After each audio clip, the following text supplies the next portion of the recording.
Hello. I'd like to preface this video by saying that I am very embarrassed about this, because not only is this gonna get bullied, but also, I just feel like my whole family is listening and they're probably like, why is this happening? And it was bad enough having to like wander through my house with full makeup on and like in the middle of a quarantine, so, welcome. I would also like to add that not only is this video for class, it's also for my YouTube channel, and so it is sponsored by Percepta, the memory supplement. Percepta is made from a blend of cat's claw bark and oolong tea extract, and it's meant to prevent brain tangles and hang-ups and age-related memory loss. So theoretically, if you were to combine these supplements with your journaling, you'd be like a memory god. So today we're going to be talking about something that's extremely important to me, and that is journaling. I keep roughly about 5 different notebooks that could be considered journals, but today I'm going to be talking about my top 3, which is just my day-to-day journal, my commonplace book, and my bullet journal. The other 2 journals I keep are just this one, which is where I sort of jot down different ideas I have for like poems or writing or whatever. Like I'll just scribble them down super quick, but then if I'm having days where I'm feeling inspired, I might go through and like add to them. So like slowly over time they become closer to being finished pieces, and then at that point it's like when I'll go in and create a document, like really sit down with it. But yeah, basically it's just like an idea journal. But it's like it's super helpful to just have a place where I can like scribble down different lines I come up with, and then since it's all handwritten, it's easy to like scribble out and edit and replace, and I love her. And then the other thing I keep is just my sketchbook, which this is a new one, so it's very sparse at the moment, but I just like jot down different ideas for larger works and like experiment with different medias, blah blah blah. So yes, but let's get to the meat of this.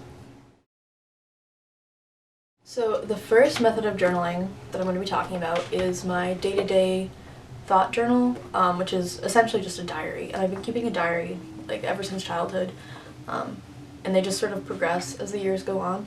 And I've developed a method that like really helps me both, you know, just sort of record my day to have the memories saved, but also like the perfect way to reflect and sort of work on myself and find my inner voice.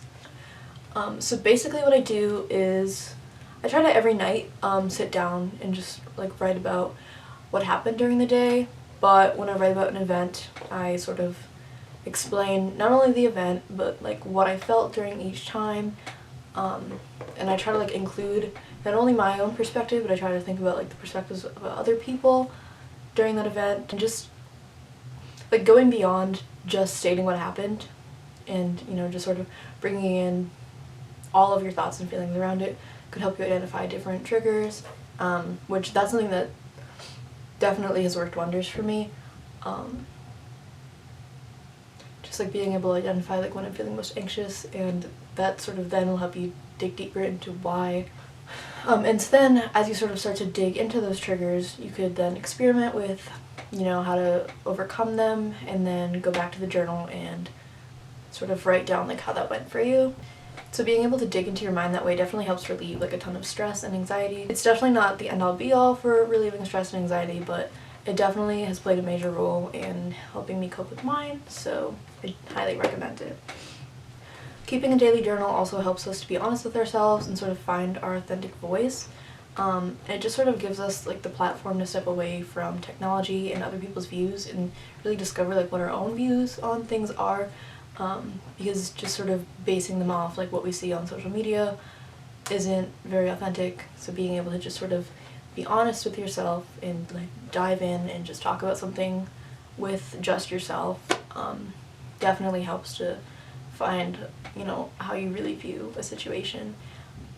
And so with that being said, it is absolutely essential that you know that your journal can be kept private, because that sort of allows you to talk with less of a filter, because if you know that someone's going to see it, you're going to want to sort of filter it to maybe favor yourself more.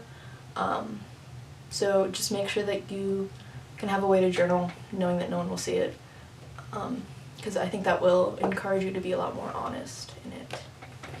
So I'd like to sort of break journal code and kind of read you some of what I wrote one day to sort of help guide how I navigate my emotion throughout different events. And these events are like weirdly personal and make zero sense to anyone else, but I think it gives a good look at how I process. So this was a couple weeks ago. So let's see. I embarked on my first timed virtual essay. I'd been freaking out over it, but it turned out easier than expected, and I ended up getting the best possible score. So this like seems really simple and like stupid to write down, but I'm someone who like freaks out over assignments all the time, so I've sort of started training myself to write about it every time I do. So this particular day, I was just super worried about having like a limited time to complete an essay, but as it turned out, I ended up doing really well on it, and that's something that happens pretty much like every time I do something. And so the more I write it down, the more I realize that it's not worth the worry. I still obviously have yet to reach a point where I can fully acknowledge that, but the more I write it, the more I'm seeing it, so that's really helpful. And so then I wrote about how afterwards I went for a walk with my girlfriend who has very bad vertigo, and we walked along like this really long trail that just like kept going straight, and so like the more she looks straight, the more like triggers her vertigo. But she still has yet to like reach that point where she can fully express that to me. So so I literally just wrote about how I wish that she could announce to me as soon as her vertigo starts acting up, because she sort of tries to like play it off for a while, and like I literally just like, we just kept walking the trail and it was getting worse and worse for her, and so but she like held off telling me. She didn't want to disappoint me, but like being able to journal about it makes it easier for me to express to her that she should just come out and say it.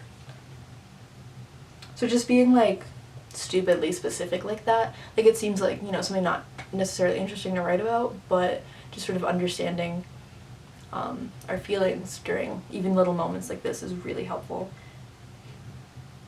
And then from there I went on to writing about how we had an episode where we thought there was lice in the apartment, and I don't know, this part I sort of I dug into my humor side. I'm not even going to bother reading it though.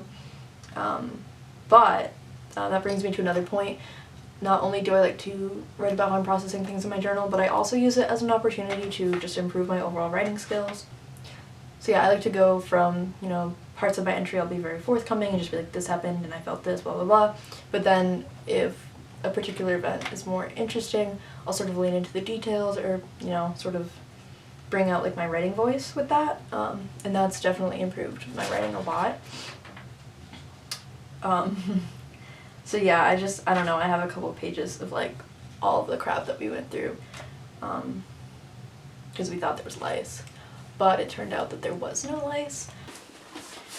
For reference on how much I journal, this is my collection of journals from high school, maybe a little bit into middle school, but like I really just like all out, you know. So if I were to ever write a memoir, I have all the material I need. So the other journal that I swear by is my bullet journal, which is basically just a way to keep goals, essentially. So like yearly goals, monthly goals, and then daily goals. Is like that's typically the way that it's set up. This is my current one, and it's honestly kind of weak sauce, just because we're in quarantine, so I don't know, I feel like I have a little bit less to keep up with. So I don't know. I don't keep this one as like prim and proper as ones in the past, but I would like to show off some of it. So on my first page, I have this thing called a cookie jar, and basically it's just a jar full of all of my accomplishments, and it's something to sort of like look back on when I feel like I can't get past a certain thing. So keeping the little pages like this is like a super nice thing to look back on. And then the following page is just a little gratitude list that I like to add to as I think of things.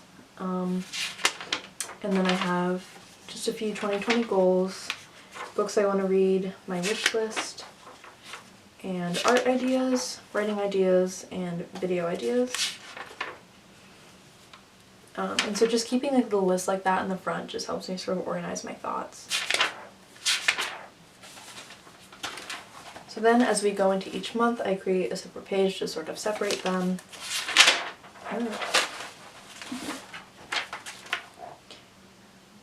And then I like to start out each month with an inspirational song or poem. This is a poem called People Aren't Homes. And then I do this thing where I track my level of anxiety each day, whether it's a green day is a good day, a yellow day is an in day, and then red is like a super anxious day. And then I write down like a quick little like one-word reason why my anxiety was at the level it was at. And then each month I put a list of a couple goals for the month, and then I like to reflect on achievements from the previous month as sort of an inspiration thing. And then finally I just keep a little calendar for each month, nothing special. And then each day I keep a color-coded to-do list of what needs to be done. And I do it in rainbow order, so pink would be like red. And so the red color is the most important thing, and then yellow, So the red color is the most important thing, and then the orange is a little less important, yellow, so on. Just because I feel like when I write down the things I need to do, I don't always, I just go, I need to do this, this, this, but I don't put them in any specific order when I write them, because it's all just like flowing out of my brain. And so then once I have them all written, I can sort of balance like the importance of them. And that just sort of helps keep me on track. A lot of people go really out with their bullet journals, with like little doodles and stuff. I honestly just don't like find it worth my time. Like I keep mine so bare, but I don't know, I just find it so much more useful to me. But some people really like to just take the time and doodle and whatnot. But the way I think of it is like that's what my sketchbook's for. Like I'd rather put that energy into art or something rather than just doing random stuff from a bullet journal. But you can like literally keep any sort of list or goals that you want in your bullet journal, and I don't know. It's like, honestly what it is for me is like a regurgitation of my mind in a way. It's just like, I don't know, it just really keeps me on track. So I highly recommend it. And the final thing I have is my commonplace journal. And so this is just a collection of different quotes or information that I find, and I just simply like write it down in here. So if you are in any art classes, you know that it's sort of considered like a retweet in journal form. And yeah, I've been sort of keeping one forever without knowing that it had a name. But like if I read an article or something and I find interesting points, I'll jot them down here. Or if I just find like a nice quote in a book, I'll jot it down here, and I like to use them for inspiration for art or just sort of to have.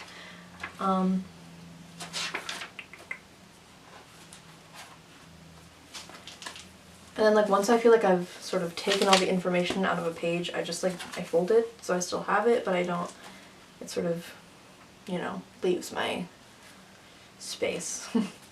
But yeah, I also sort of use it to, I don't know, I use it to brainstorm a little bit as well. So like forming research questions, I sort of break things down that way. Here's an example of a page where I read an article for research and just sort of jotted down the important things that I found. I also sort of keep like little scrapbooky pages in here just as like cute things to look back on. I feel like this page really sort of identifies what a typical commonplace book would look like. It's just like a series of different quotes from different things.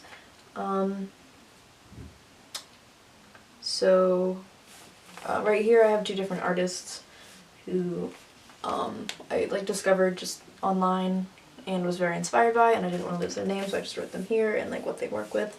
And then these quotes are just from different books that I've read. So I have one from Jane Eyre and one from Great Expectations.